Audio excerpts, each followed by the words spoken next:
The title of this story is Holly at Hogwarts, Now and Forever. And it's for my darling daughter, Amanda Alice. Because after the Harry Potter series ended, I really felt the need to continue the story. Holly at Hogwarts is the results. It was conceived and drafted during long hours on the road driving from place to place, and was a source of much conversation while we pondered the future of Hogwarts world. I wrote the story for my daughter Amanda, a dedicated Hogwarts fan. I intended it to be a surprise gift, but she hovered over me one day while I was writing and saw the word Hogwarts. After that, she would check on my progress frequently, demanding that I write more. I hope you enjoy reading this story as much as I did writing it. Chapter 1. Holly was dying. She had always been a quiet, sickly child, but lately it had gotten worse, much worse. And now, numerous trips to the doctor had brought no relief. They had taken her to every specialist they could find. Holly would rally some with a visit, but her symptoms would change. The tests were all negative, and in the end, the doctors and specialists could find nothing wrong with her. Most finally suggested she wasn't really sick. It was all psychological. Not that the psychologist could find anything wrong either. But looking at Holly now, all pale, so weak, she could barely lift her hand. Dylan knew it wasn't psychological. Holly was dying. And if something weren't done fast, it would be too late. There was a time when he watched Holly gradually get sicker and sicker that Dylan harbored a secret dread. A hope and a dread, actually. Not that it mattered now. That one day a letter might arrive at their house, a letter that would explain away all of Holly's problems. That would have been difficult had it happened. But Holly's 11th birthday rolled around, and no letter arrived. Instead, Holly got sicker and sicker. Doctors now ignored their frantic pleas for help. There was nothing wrong with Holly, they said, if they would only make house calls. Then they could see her now. Holly was so frail and thin. She didn't eat, didn't speak. She just lay there listlessly. She was so pale her long blonde hair was her brightest color. And her eyes, her beautiful green eyes, they could add lots of color. But they were closed now. Dylan doubted they would ever open again. In the back of Dylan's mind lurked the thought of a hospital. A special hospital he knew had to exist where they took strange cases. Holly's case was strange. It had stumped every doctor and specialist they had seen. Maybe, just maybe, the people at that hospital could help. It was a long shot true, more so since Holly hadn't gotten that letter. But Dylan had run out of conventional ideas and was desperate. Unfortunately, his link to that hospital was old. So old, it may not even exist anymore. Dylan sat in the dark next to Holly, listening to her shallow breathing, pondering the situation. Finally, he rose from his seat and left Holly's room. "I'm going out for a while," he announced briefly to his wife, Laurel. Laurel nodded. Dylan had sat with Holly nearly all evening. It was her turn now. Sometimes, with Holly as sick as she was, you just had to get away from it all. "Daddy," asked Lily as they were leaving the station, "what's your name doing on the walls?" "My name?" questioned Harry. He turned to look where Lily pointed, and sure enough, there were signs with his name on them posted on the columns all over the Muggle side of the station. They were hard to miss, actually. Bright, fluorescent green paper. "Harry Potter," they said in dark, bold letters. "Please call Dudley." A number followed, and below that was a second message. "If you knew Harry Potter, please call." And the number was repeated. "Who's Dudley?" asked Ginny as she studied the signs. "Maybe someone I know," answered Harry quietly. He walked up, carefully removed the sign, folded and tucked it away in his pocket. Then he began to remove the rest of the signs posted all over King's Cross Station. Ginny and Lily helped out. Without another word between them, they pulled off the rest of the signs and left the station. Ginny had lots of questions, but was silent. She knew Harry would explain more when he was ready. Dylan sat alone in his office, waiting. The office had long since closed and the sun was setting, but still he waited. He had been reluctant to give out his home telephone number, not for something like this. He didn't want to have to explain his crazy idea to Laurel, or have her accidentally answer the phone should someone call, if someone called. And there had been calls the first few days. Pranks, though. Curious about Harry and why Dudley wanted to talk to him. But they didn't seem to know Harry. They weren't the kind of people Dylan wanted to talk to. He could tell. The calls had stopped ages ago, but still Dylan waited. Dylan still hoped that maybe. Anyway, sitting here was better than sitting with Holly, watching her waste away into nothingness. The phone rang. "Dudley, it's Harry." Dylan froze in his seat. That voice, it could be right, but he had to be sure. "Lots of people have called claiming to be Harry," Dylan responded carefully, waiting, hopeful. There was silence on the other end of the receiver. Then that familiar voice spoke again. "There was this night with some Dementors." Dylan thought. Even the name gave him chills, but it wasn't enough. Anyone from Harry's world could have known about that. It caused such a ruckus, Harry using magic that time. "Anyone over there could know that," spoke Dylan. "What else?" The receiver was silent so long that Dylan feared the voice on the other end had hung up. And then? "There was a teacup with some tea on the floor outside my bedroom that day." Harry. It was definitely Harry. Dylan sagged with relief. "We've got to meet," he spoke urgently. "When?" "Tonight." "Where?" "Where?" Dylan hadn't thought that far ahead. Where could they meet? Someplace neutral, but not too far from home. The park.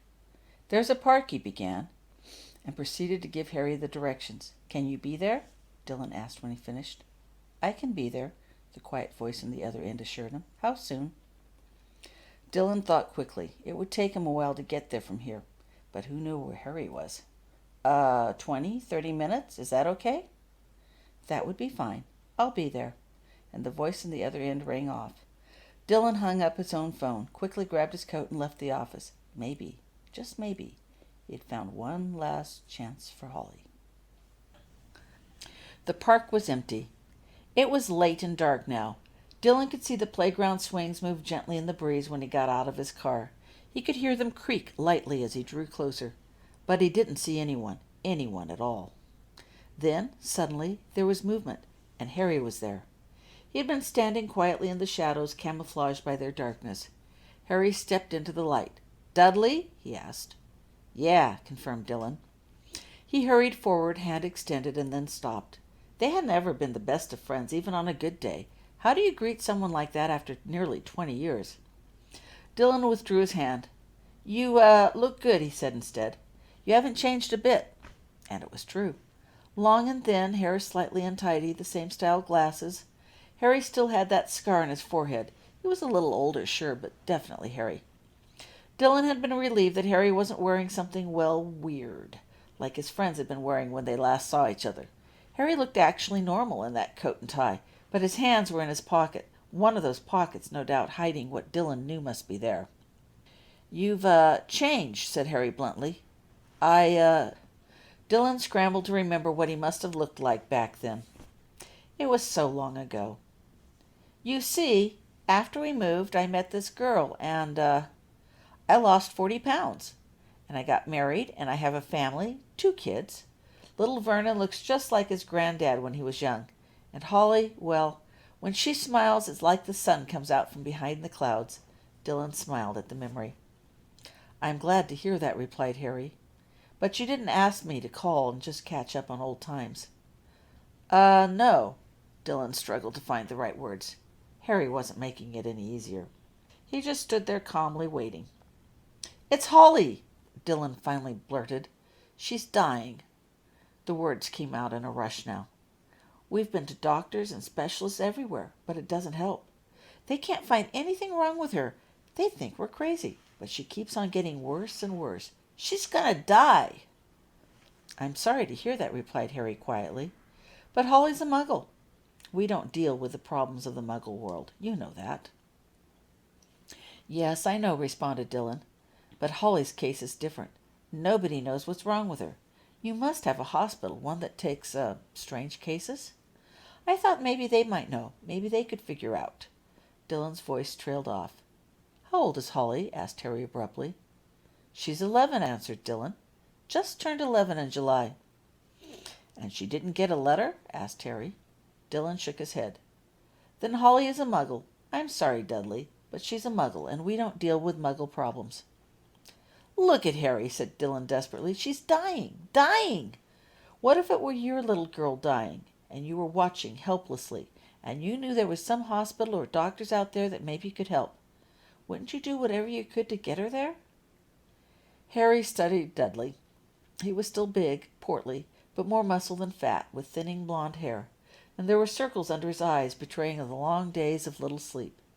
It was a testament to Dudley's determination and or desperation to seek out Harry, especially given how Dudley's parents felt about Harry. Holly must be really sick. Harry thought about his own sweet Lily. If their situations were reversed, and it was his Lily who lay dying, and he knew there was a hospital somewhere, he would indeed be trying everything possible to get her there. Harry sighed. All right, he said. I'll take her to the hospital. I can't make any promises, though. If they say it's a muggle thing and won't take her, that's it. Dudley's tense body almost collapsed with relief as he mumbled a grateful thank you. Come with me, he said as he practically ran to his car. We don't live far from here, he continued. I'll take you there. Harry followed Dudley to the car and got in beside him. It had been so long, Harry reflected, since he last rode in a car. The silence in the car bothered Dylan. So, he began, grasping for a topic of conversation, that Volda something or other, is he gone now? Yeah, answered Harry briefly. He's gone now. Even now the memories were too much, and it was not a topic about which he liked to talk. Oh, said Dylan. I wondered, but nobody ever said. When it was over, Harry began, choosing his words carefully, I knew you were safe. I also knew how your parents felt about me. I didn't look you up because I didn't want to intrude on your privacy. Didn't want to impose on your hospitality again. Dylan nodded. He remembered that scary night when they had been pushed into a car, hustled into a new location and a new life. They had been given new identities, though they remembered who they had been. To the rest of the world, Petunia had become Violet, Vernon had become Vincent, and he, Dudley, was now Dylan. Vernon and Petunia had worried for years that Harry or someone of his kind would walk in on them and their new lives. It was only much later that they had begun to relax, daring to believe that they would never be bothered again. You probably did the right thing, he reflected. Look, there's my house now. Dudley pulled the car into the driveway and came to a stop. The lights in the house were warm and inviting after the somber gray colors of night. A stocky young boy about 13 or 14 sat in the corner playing a computer game. He had blond hair and green eyes. He looked up at Dudley when he walked in. Hi, Dad. You're late, he announced. What kept you so? He broke off when he saw Harry standing next to him. Who's that? He asked. A tired-looking woman with limp brown medium-length hair, tied back with a faded blue kerchief and worn clothes, came out of the back room. She kissed Dudley lightly on the cheek by way of greeting and glanced curiously at Harry. I saved some dinner for you on the stove, she began. If I'd known you were bringing company, she trailed off, again looking at Harry. Dudley ignored her implied question and instead asked, How is she? The woman shook her head sadly. There were dark circles under her green eyes and a lot of despair in her face. Dudley cleared his throat. Everyone? I'd like you to meet my... Even now he had problems saying the words. My cousin, Harry Potter. Cousin! Exclaimed the boy. I didn't know you had a cousin. Nor did I, stated the woman, looking at Harry with new interest. Well, I do, said Dudley defiantly, glaring at his family, daring anyone to question his word further. Harry, this is my son Vernon. How do you do, replied Harry, bowing slightly, acknowledging the introduction. Vernon stared back curiously. And this is my wife Laurel, continued Dudley, introducing his wife. Pleased to meet you, said Harry, taking her hand in his, touching his lips briefly to her fingertips. It never hurt to go formal in awkward situations. Laurel removed her hand from his and stared at Harry. Harry's come to help with Holly, continued Dudley. Oh, said Laurel. Was there just a hint of hope in her green eyes? Are you a doctor? She inquired. No, ma'am, replied Harry quietly. He did not volunteer any further information. It was plain Dudley had not told his family of his crazy idea for help. They knew nothing about Harry or his wizarding world. Harry did not know what he could, should, or should not say in front of these people. He left all the explanations to Dudley. When it became apparent that Harry would say nothing further, Laurel turned to Dudley for additional explanations. Harry knows of this hospital where the doctors are really good. They specialize in unusual cases, and maybe they can help Holly, explained Dudley. Hospital? What hospital? Where is it at? Laurel asked. In London, replied Harry. What's its name? St. Mungo's Hospital, replied Harry. The full name was St. Mungo's Hospital for Magical Maladies and Injuries. But Harry didn't think giving out the full name would be such a good idea right now. Never heard of it. Of course not, explained Harry smoothly. It is very private. Most of the business comes through word of mouth and references. That was true enough, thought Harry. Everyone in the wizarding world knew about St. Mungo's, so why bother to advertise? Laurel fixed her green eyes on Harry's. So you propose to take my Holly to this unknown, obscure hospital where the doctors are going to make her all better, right? Not exactly, ma'am, replied Harry, his voice still quiet and carefully neutral. What exactly? She demanded. I will be taking Holly to St. Mungo's where the doctors there can examine her. And they will make her all better, right? I don't know that, replied Harry. As I said before, I am not a doctor. I cannot make promises for the doctors at St. Mungo's when they have not yet had a chance to examine her. Laurel turned to Dudley. There was fire in her green eyes. She may be tired, but there was still a lot of energy left. There was a fight brewing between them, and Harry wanted no part of it. Excuse me, he said to Dudley. Where is Miss Holly's room? What? Oh, that way, indicated Dudley with a turn of his head. Harry quickly left and went into Holly's room. Behind him he could hear Laurel's voice. Are you out of your mind? She said to Dudley. Do you have any idea how fragile she is, how frail Holly is? A move like that, all the way to London, could kill her. And for what? Another empty promise to help, maybe?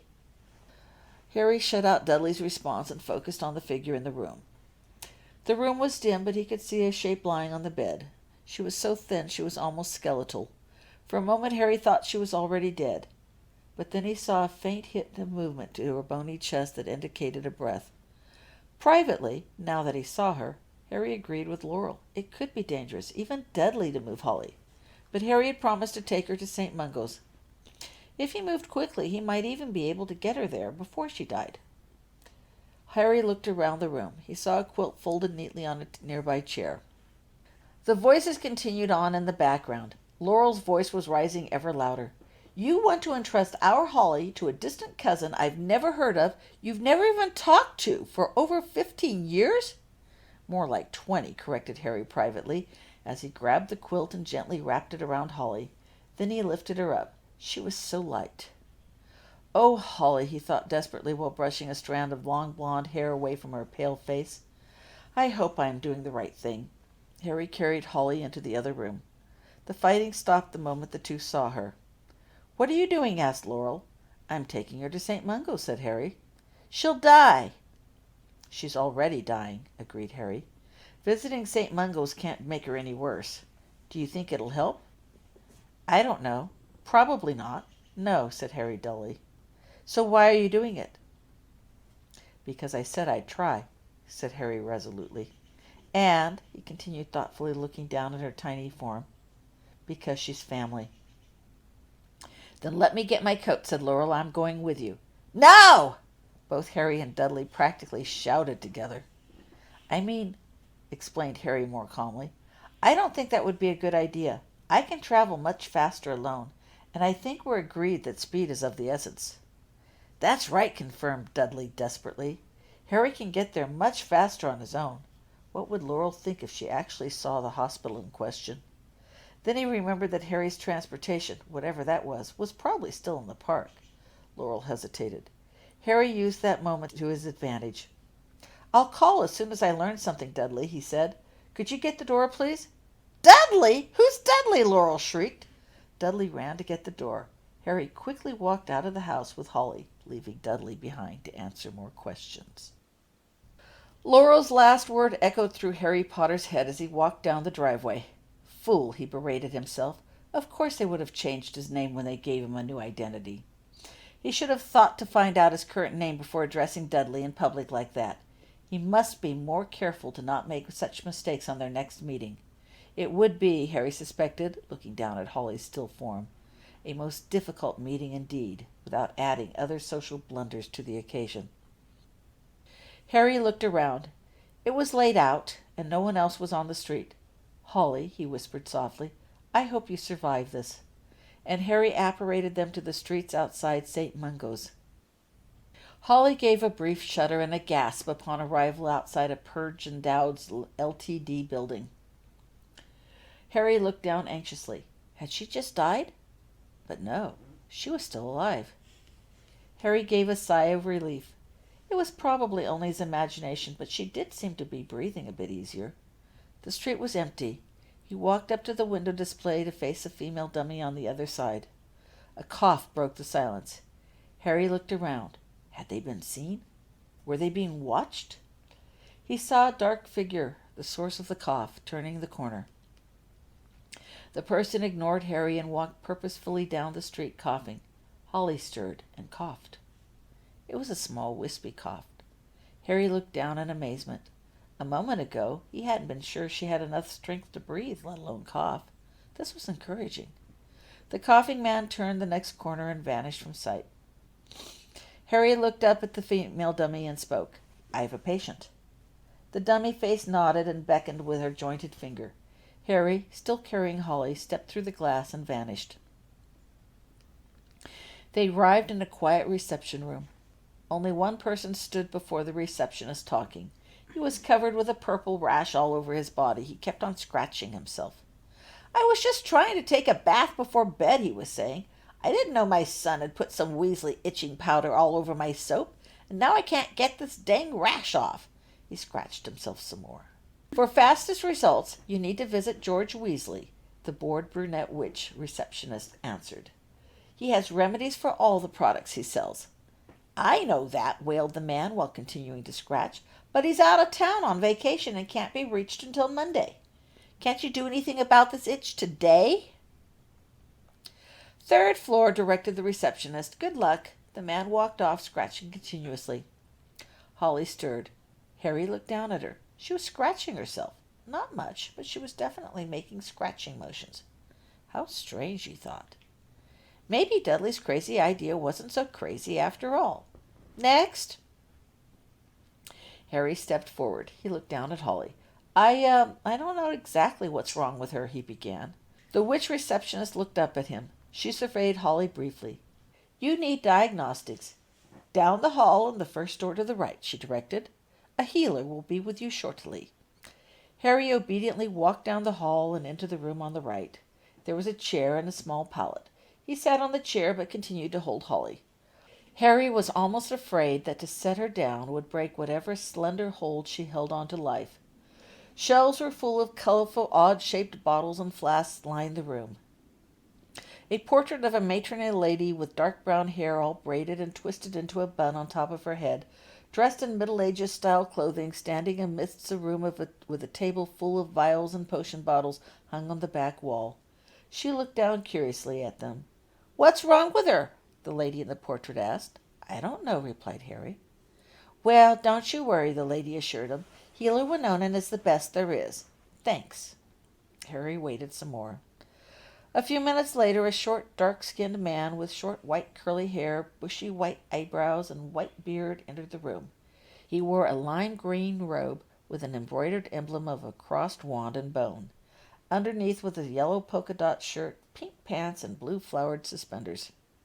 He looked comical, but was definitely all business. "I am Healer Winona," he announced. "Now, what's the problem?" "He says he doesn't know," blurted the lady in the portrait before Harry could answer, "but I think she's starving." Yes, you're probably right," agreed the healer, "but let's have a look-see for sure." He motioned Harry to put Holly on the pallet. Harry laid Holly gently on the pallet. "I don't know," Harry began. "Hush," interrupted the healer. "I'm busy." So Harry fell silent. Winona proceeded to examine Holly. He listened to her breathe. He lifted her arms and watched it fall limply to her side. He pulled out a small, round, clear glass ball. He twisted it open and held it over Holly's nose. It appeared to catch some of Holly's breath. The physician closed the ball over his breath and studied it. The breaths turned immediately pink and yellow and swirled around in the ball. Then Healer Winonan straightened up, having made his decision. "You're absolutely right, Fiona, as usual," he announced, talking to the portrait. "This child is absolutely starving. She needs lots of food and some fresh air and a nice, quiet, secluded beach." Fiona sat back with a smug look on her face. "Told you," she told Harry. Harry stared at the healer in shock. "But look at her," he sputtered. "I am," replied the healer. "Have you? The poor thing is nothing but skin and bones." He fixed his eyes on Harry accusingly. "Are you the father?" No," Harry muttered. "Her cousin." "Well, where are her parents?" Winonan demanded. "They're Muggles." "Oh." The healer softened his tone. "I guess that explains it." "No, it doesn't," stated Fiona righteously. "I think it's criminal, even for Muggles, to starve their children, don't you?" "But they weren't starving her," said Harry desperately. Of that he was sure. "She wasn't eating." "You sure?" "Yes." "So who was dying?" Harry looked at the healer in disbelief. "What do you mean?" "Look at her." "Not her, silly. The other person."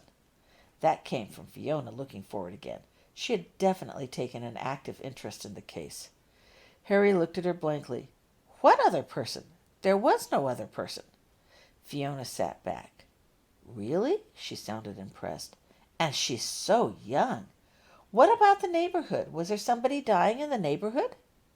Harry stared at the portrait. "Well, I don't know," he answered. "You should," she announced. "You should always keep tabs on such things when someone like her, especially if she's got Muggles for parents." She looked at Harry accusingly, as if Holly's condition was all his fault. Harry could feel his blood beginning to boil. This was not his fault. He took a deep breath and lowered his voice. "I don't understand. What is wrong with Holly?" "Oh, is Holly her name?" interjected Fiona. "What a pretty name." Harry ignored the portrait and stared directly at the healer, waiting for an answer. "I told you," replied Winonan. "Nothing is wrong with Holly." "So why is she like—" Harry gestured at Holly's still body. "Like this?" Rather than replying, Healer Winonan drew out his wand. He pointed it at Harry and muttered some words. Before Harry had time to respond, he felt a sharp, zapping sting in his left arm.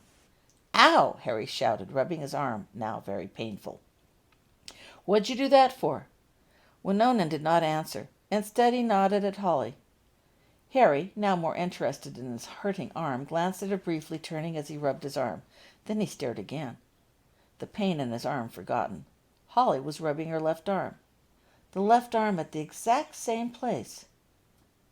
He looked at the physician with wonderment. Did she just feel that? Healer Winonan nodded. "She's an empath," announced Fiona smugly. "A what?"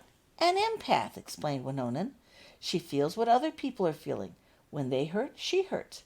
When someone is sick, she's sick. And when someone feels so bad that he or she doesn't feel like eating, neither does Holly," finished Harry in a whisper. His face paled, realizing how near death Holly had been, literally.